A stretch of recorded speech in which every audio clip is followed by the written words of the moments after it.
Assalamu алейкум, касиеттүү кылым караткан кыргыз элим, момун мусулман бир туугандар. Мынакей Кудай буйрса, биз Ак ниет аманат коомдук фонд өлкөбүздө, мекенибизде чыныгы муктаждар менен кайрымдуу инсандардын ортосунда бир татыктуу көпүрө болуп берели деп ушул фонд түптөлгөн. Кудай буйрса, бул фонддун демилгеси менен канчалаган мекендештер үйлүү жайлуу болуп, канчалаган мекендештерибиз Индия жеринен жана башка жерлерден буур операциядан чыгып, жүрөк операциядан чыгып, Кудай буйрса ден соолугун чыңап келатат. Мына ошолордун катарында эле ушу жай айларында, алгачкы айлыгыңызда, жай айларында бизге көлдүн тургуну мына жаныбызда отурган булга чейин 12 жыл операция жасалган. Болгону 16 жашта. Кыргыздын бир ушундай жапжаш 10 күлүнүн бир күлү ачылып элек Назбике аттуу карындашыбыздын ата энеси кайрылган. Биз сиздерге алып чыгып, коомчулукка алып чыгып, ушул кыздын дагы өмүрүн сактап калсак, себепчи болуп калсак, келиңиздер, ушул кызга да жардам бериңиздер деп кайрылуу жасадык элек. Жана мынакей апасы Россия жеринен баштап бүткүл Россиянын областтарында, шаарларында ушу мекендештер менен жолугуп, кызынын өмүрүн сактап калуу үчүн болгон күч аракетин жасап, мына Россияда бир айдай болдуңуз окшойт эжеке. 2 ай болду. 2 ай болдуңуз, 2 ай жай айларында 2 айдай болду. Андан кийин Турцияга барып, Турцияда дагы канчалаган мекендештерибиз жардамын берем деп, Кудай буйрса, биз күткөндөй, биз ниет кылгандай, жана ушул Назбикенин үй бүлөсү күткөндөй иш оңунан чыгып, Кудай буйрса, бүгүн кечки амал саат 3-тө Турцияга ушу Назбике буурун алмаштырган операцияга сапарга чыкканы турат. Биз айтаарыбыз, мекендештер, бир туугандар, мына сиздер жардамды бердиңиздер. Ушул энекебиз кыйналып турганда, көзүнөн жашы агып турганда, жылуу сөзүңүздөрдү айтып, Россия жеринде канчалаган бир туугандарыбыз мына кабар келип турду, кайдыгер карабастан жылуу сөздөрүн айтып, колунан келген жардамдарын беришип, базарларга алып кирип, ушундай кыргыздын чыгаан уулдары базарларга алып келип, мекендештерге жолуктуруп, жардамын берип аракет кылышты. Бул жумушту негизи эң башта баштаган биздин устатыбыз, агайыбыз Рахман Разыков башталган. Бул кыз жапжаш кезинен баштап жетелеп жүрүп, марафон кайрымдуулук концерттерди өткөрүп, буга чейин 12 жолу операция жасалган. Бирок так диагнозун эч ким кое албай жүрүп, 2015 Турция, Москва, Германия өлкөлөрү так диагнозун коюп беришкен, буну буурун алмаштырыш керек деп. Ошондуктан Кудай буйрса, мына бүгүн көптөн көп күткөн күнүбүз келип, Кудай буйрса, мына Турцияга сапарга чыкканы турат. Биз эми сиздерден эмнени суранабыз, мекендештер, бир туугандар, жардамды иншалла бердиңиздер. Аллах разы болсун ар бириңиздерден. Эми биз сиздерден ушул Назбике бир тууганыбыздагы аман эсен операциядан чыгып келүүсүнө, аман эсен операциядан чыгуусуна жана мекенине аман эсен кайтуусуна сиздерден бир гана дуа сурайбыз, мекендештер. Дуаңыздарды берип туруңуздар. Иншалла Турцияда болгон мекендештер, бир туугандар, эгер көрүп аткан болсоңуздар, байланышып, жок дегенде жылуу сөзүңүздөрдү айтып туруңуздар. Кудай буйрса, мына бүгүн кеч чыгат. Калганын мына апасы, Назбикенин апасы өзү айтып кетет кыз боюнча. Айтсаңыз, мына ушу Россия жеринде 2 айдай болдуңуз. Ушу 50 канчадасыз энеке? 58десиз? 54. 54 жаштагы энебиз кызым деп бүгүнкү күндө, кызым ушу жакшы болуп кетсе экен деп зарлап жүрүп, биз кылбаган жумушту кылып, бала деген кандай гана ширин экен. Эч бир энеке, эч бир эненин көзүнөн жаш акпасын, эч бир эне момундай балам деп зарлабасын. Бирок ошентсе да мына айлап 2 ай Россияда, 1,5 ай Турцияда ушу сиздердин жардамыңыздарга муктаж болуп, сиздердин астыңыздарга барып, сиздердин дуаңыздарды алып жүрдү эле. Канчалаган мекендештер сурап атты эле, эмне болду Назбике? Деги операция кеттиби? Чын эле операцияга муктажбы деп канчалаган бир туугандарыбыз сурагансыздар. Мына бүгүн ошол күн келип турат. Мына калганын апасы айтып кетсе, өзүңүз айтып кетсеңиз. 2015-жылы так диагнозу коюлгандан бери эле такыр атене да таанабыз тынбай эле бир орунда болбой калды. Кандай кылып алып барып мунун боорун алмаштырыш керек. Анан квотага жабыша баштадык. Квотадан алынганы 5 жыл болду. Боор боюнча бир да жолу Турциядан операция кылына элек, андан көрө башка мамлекетке сүйлөшкүлө дегенден ошондон башталып чуркап баштадык. Ама Кыргызстандан буга чейин Москвага, Европага апарып келгенбиз. Анан ага чейин деле дала эшик жырттык эле, ар кимге акча боюнча кайрылдык эле. Коем Кыргызстандан ага чейин көп эле адамдар жакшы жардам беришти. Рахмат баарына. Алла ыраазы болсун бүт баарына. Анан Россия жергесин кыдырып келип барсам, ушу мени бир жерге таштап коюптур. Кантип эле ушу сурап барсам мени эшикке бирөө түртүп коюп эле, эч кимди тааныбай эле ушу Россия жергесине чыгып, Новосибирск, Красноярск, Иркутск, Чита, алыс Якутияга чейин бардым. Болгон ошо алыста жүрүп, ошо кыргыз болуп жаралып калганыма бир чет аябай сыймыктанып жүрдүм да. Бүт баары колдон буттан алышып, бирөөсү бияка жаткыла, бирөөсү бияка тамак ичиңет, бирөөсү акчасын жыйнап, ушундай жакшы жардамдарын беришти. Россиядагы мекендештерге ушунчалык ыраазымын. Өзүм деле Facebook одноклассникке бүт ошо бүгүн жыйынтыктап мындай чыгаарда бир пост жазайын деп аттым эле. Анан ошол биздин башыбызга келген сынообузга кайдыгер карабай ушу Акниет аманат фондунун медиа киришип калганы аябай жакшы болду. Россияга барганда бүт баары таанып атышты. Медиаден келатасызбы, тиги интернеттен көрдүк, одноклассниктен көрдүк дешип, көбүнө медиадагы чалып аяктан улам неме кылган жок. Кайдыгер карабай жардам бергиле, эже апа өзү кетти, бирдеме кылгыла деп. Жаны тыңым жок биякта туруп дагы. Анан эл деген жакшы экен, элден айланса болот. Ошо сурап барган колумду суунтпай, колунан келишинче акчаларын жыйнап беришти. Андан кийин Турцияга чакырышты. Турциядагылар мына клиникабызды чечип берип, бүгүн түнү Кудай буйруса 3:55 саат 4-тө таңга жугуп самолетке отурганда Турциянын борбору Анкарага кетип атабыз. Улуу кызым донор болот. Анан bunun dagı kızımdan dagı kişinekey balası 8 aylık, ikincisi 1 yaş 8 ay oldu.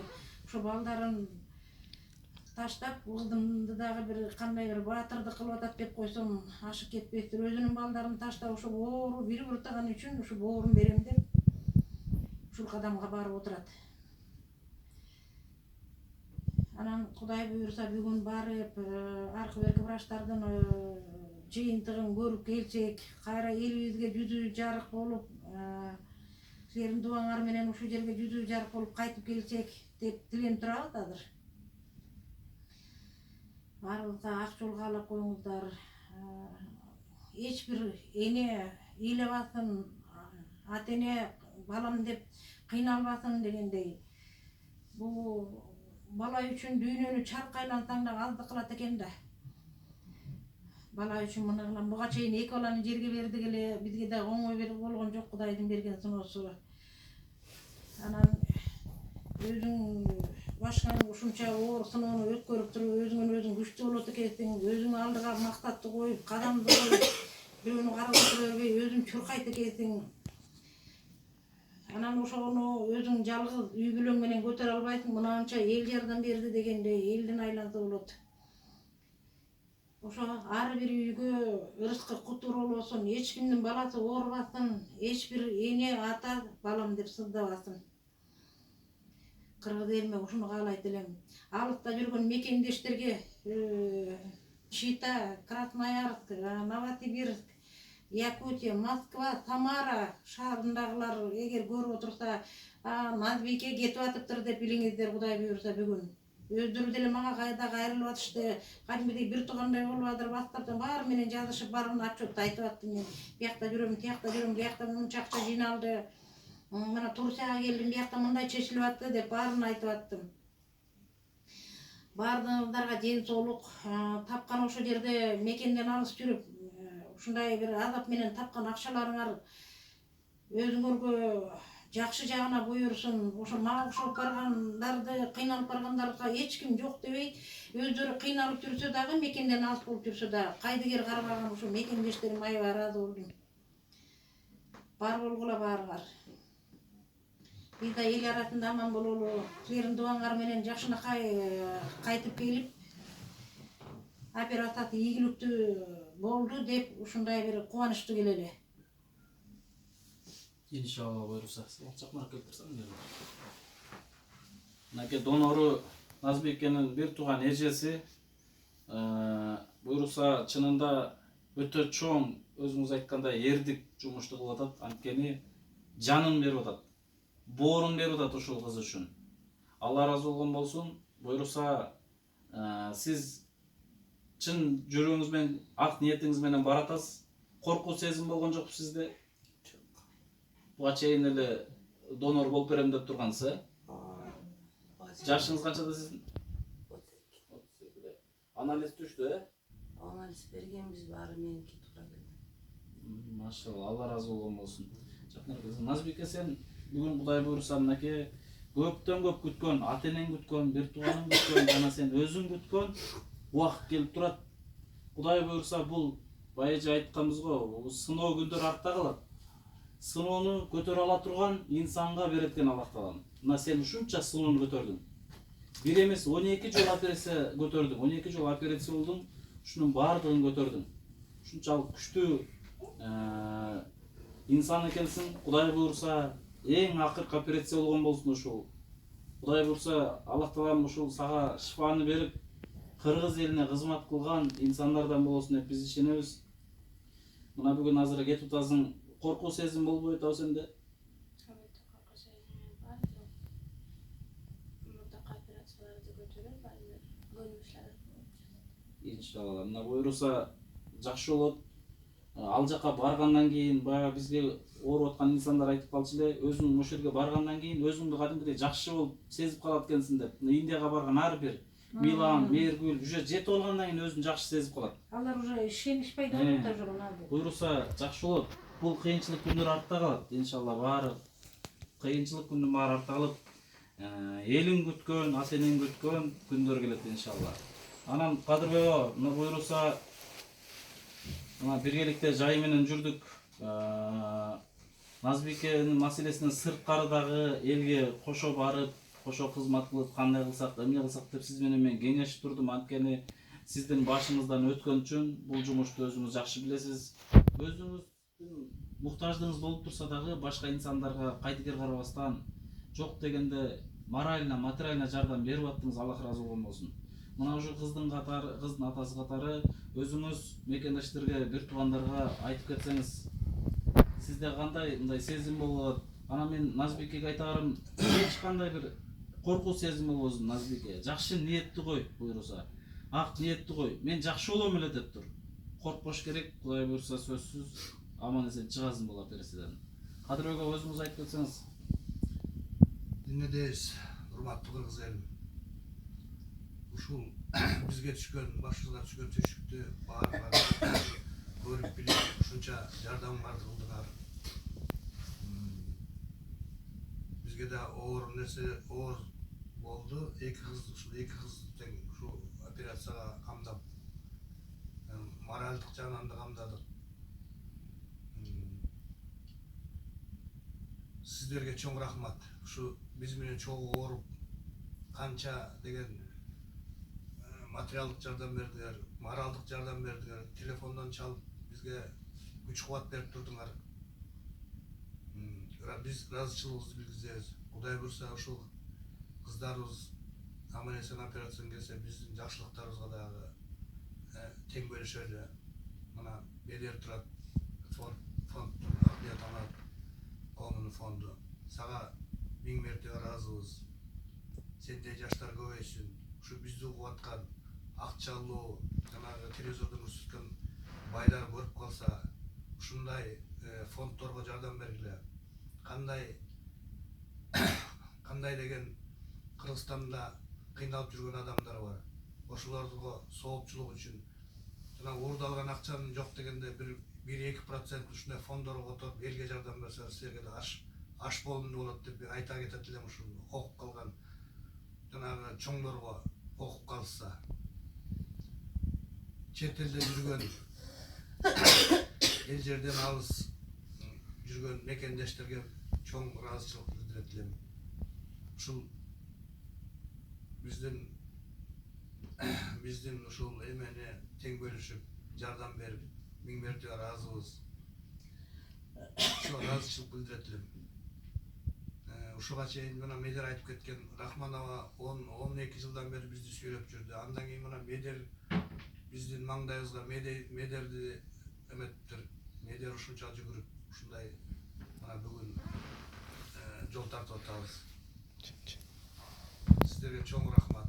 Кыргыз эл аман болсун. Медердей жигиттер көп болсун. Элине күйгөн, жерине күйгөн.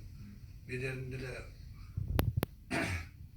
үй бүлөсүнө ыраазычылык билдирем. Ушундай баланы төрөп, ушундай тарбияга берген. Элге кызмат кылсын деп. Ушундай балдарды көрүп, биздин чиновниктер ушундай балдарды көрүп, ушулардан таалим алса болот эле. Ошентип айтып кетет элем. Канча деген адамдар кыйналып атышат. Ошолорго муктаждарга жардам берген ушундай балдарга көбүрөөк болсун. Чоң рахмат силерге.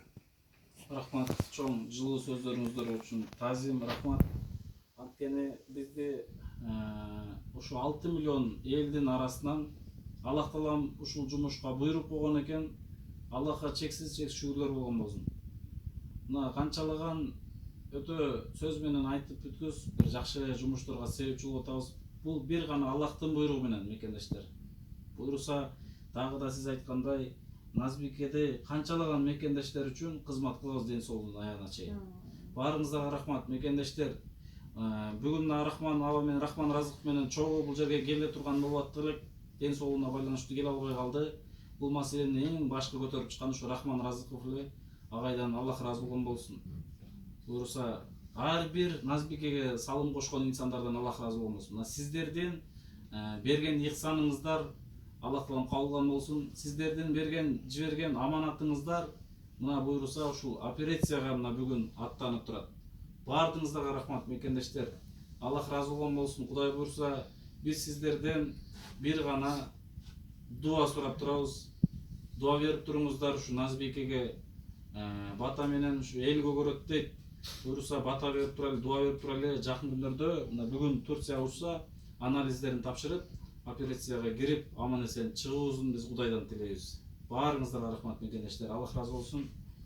Өзүңүз анан энеге Кудай буюрса ал жака барганда дагы кабарын айтып турасыз деп, кыз боюнча кабарын айтып турасыз. Жана сиз азыр Кадыр абага айтып атасыз, ыраазычылык билдиребиз деп. Биз ар бир жумушту Аллах көрүп турат, Аллах билип турат. Аллахтын ыраазычылыгы үчүн гана жумуш. Эч качан Кудай буюрса андай бир кыжалатчылык ойду салбаңыздар. Аллах таалам ар бир жасаган жумушуңуздун акыбетін кайтарсын. Баарыңыздарга рахмат мекендештер. Аллах ыраазы болсун. Мен бирөө сүйлөп коеюнчу. Россиядагы мекендештерге эле ыраазычылыгын билдирип атат дегендей болбосун, бияктагы дагы Кыргызстандагылар дагы кайдыгер калган жок. Ар бири жок дегенде моральдык колдоо көргөзүп атышты, колдорунан келген акчаларын берип атышты дегендей биздин Фейсбуктан, Одноклассниктен көрүп алып, бияктагы элибиз дагы тынч жаткан жок. Мына ушуга чейин баары чалып сурашат, Назбике эмне болду, жолуң аргандай болуп атат деп. Ушул кыргыз элинин баарына ыраазычылык биздин үй бүлөнүн атынан. Биз жалгыз эмес экенбиз көрсө. Ушу элим бар экен деп ушул сыймыктанып отурабыз. Баарыңыздарга Алла ыраазы болсун. Жакында тартып ойлондук.